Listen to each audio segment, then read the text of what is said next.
Next Lippy Q of the week. How do you avoid nerve damage during lipedema liposuction? Well, this is a pretty easy answer for me at least.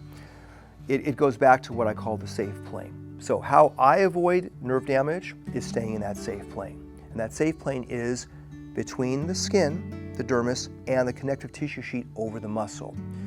If the surgeon stays completely in that safe plane, which should only go on really, there really should not be any nerve damage with things because they're not traversing into deeper aspects, getting into deeper nerve branches or trunks that can permanently affect nerve damage.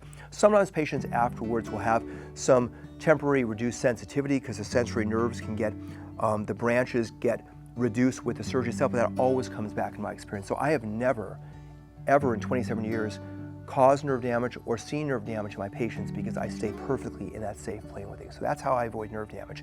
If a surgeon is getting out of that safe plane, there's a potential for nerve damage, especially in certain areas. Like when you're doing forearms, you're getting on wrist or the ankle area, you're dealing with a very thin plane that curves very quickly. Strategically, you've got to perfectly stay in that plane with things. If persons that are general anesthesia and the surgeon's just kind of in there with things, I'd say you're going to increase your chances of getting out of that safe plane, getting into deeper structures, and causing damage to those deeper structures. Good question.